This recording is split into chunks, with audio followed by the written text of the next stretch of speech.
అనకాపల్లి జిల్లా నక్కపల్లిలో బీసీ గురుకుల హాస్టల్కి వెళ్ళినటువంటి అనిత గారికి అసలు ఆ స్కూళ్ళల్లో ఎలాంటి ఆహారం ఉంటుంది అన్నటువంటిది అర్థమైంది. ఆమె హోంమంత్రి, బడుగు బలహీన వర్గాల నుంచి వచ్చినటువంటి ఆవిడ, ప్లస్ టీచర్గా కూడా చేసినటువంటి ఆవిడ, అధ్యాపకురాలు. అలాంటి ఆవిడ వస్తున్నదని తెలిసి కూడా సరైన ఆహారం ఏర్పాటు చేయలేకపోయారు అక్కడ. వాస్తవంగా అన్నదానం భోజనాలు చాలా అద్భుతంగా ఉంటాయి. హాస్టళ్లలో భోజనాలు అధ్వాన్నంగా ఉంటుంటాయి. అదేమంటే వాళ్ళకి తినడం చేత కాదు, లేదా వాళ్ళ ఇళ్లలో రుచి ఇక్కడెట్లా వస్తుందని వీళ్ళు అంటారు. దాంతోపాటుగా సరైన వంట వాళ్ళని పెట్టడం కూడా కష్టమే. ఎందుకు? వీళ్ళిచ్చే డబ్బులు, వీళ్ళిచ్చే ఆహార పదార్థాలు, బియ్యం, పప్పులు, ఉప్పులు అవి నాసి రకానికి ఉంటుంటాయి. ఒకవేళ మంచిది ఇస్తే వీళ్ళు అమ్ముకునే వాళ్ళు ఉంటారు.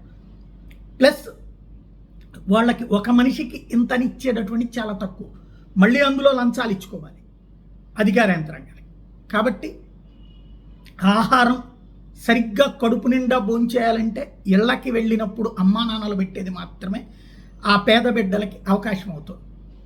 ఇవాళ స్వయంగా అనితకే ఆ అనుభవం అయ్యింది.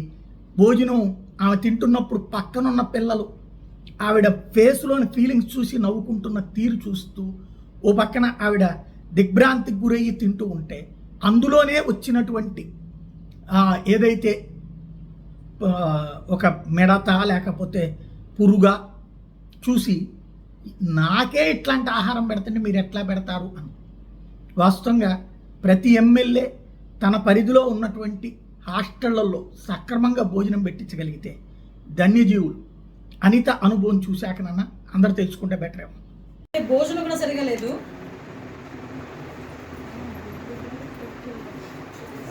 అది ఓపెన్ చేయి. ఆ రసం ఇప్పుడు నైట్కి ఏమి ఉండాలి అసలు? యాక్చువల్గా మామూలు మెనూ ప్రకారం మీ మెనూ షీట్ ఎక్కడ ఉంది? గోడలో ఒకసారి గోడ చూసి అసలు వచ్చింది కోట్లే 7కి. నో అరగంట అయింది, ఆవిడ లేదు. కనుక్కోవడం ఏంటమ్మా? పనిష్మెంట్ కాల్ఫర్ చేయండి. సీసీ కెమెరాస్ లేవండి కనీసం గర్ల్స్ హాస్టల్ దగ్గర. మీరు ఇమీడియట్గా రేపు ఒకసారి వచ్చి విజిట్ చేసి సీసీ కెమెరాలు పెట్టించండి. ఇక్కడ మెనూ కూడా ఎగ్జాక్ట్గా వెళ్ళట్లేదు పిల్లలకి. ఎంక్వైరీ రాస్తున్నారు, ముందు ఎంక్వైరీ రిపోర్ట్ నాకు పంపించండి. ముందు ఆవిడ మీద డిసిప్లినరీ యాక్షన్ తీసుకోండి. 30 మంది, ఎంతమంది ఉన్నారమ్మా పిల్లలు?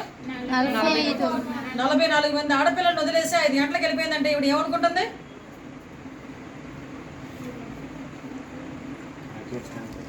నేను ఇక్కడే ఉంటాను, నాకు అన్ని పట్టుకుని రిపోర్ట్ పట్టుకోండి మీరు. అది మీరు రాసుకున్నదా లేకపోతే గవర్నమెంట్ ఇచ్చిందా? గవర్నమెంట్ ఇచ్చింది. తినండి, చూస్తాను. ఏంటి పరిస్థితి? ఓడేలు ఎన్ని గంటల వరకు ఉంటున్నారు? భోజనం చేస్తారా మీరు?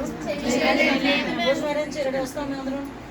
భోజనం కోటా బియ్యం వద్దు అని చెప్పి హాస్టల్కి, స్కూల్లో మధ్యాహ్నం భోజనానికి, ఇంటర్మీడియట్ వీక్ మధ్యాహ్నం స్కూల్లో భోజనానికి, దానికి కూడా సన్నబియ్యం ఇమ్మని గవర్నమెంట్ ఆర్డర్ పాస్ చేసింది. ఇప్పుడు వరకు గ్రౌండ్ లెవెల్లో జరగట్లా. భయాలు లేవర్రా. ఒకరిద్దరు నెత్తి పడేస్తే అయిపోయి కాబట్టి మానేస్తున్నావు. గవర్నమెంట్ పెట్టమన్నదని పెట్టవు నువ్వు. హాస్టల్స్లో కూడా సన్నబియ్యం ఇమ్మని చెప్పి మేడం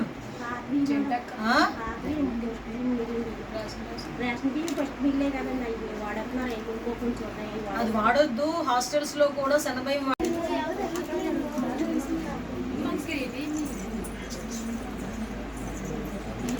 నాకు పెట్టిన భోజనం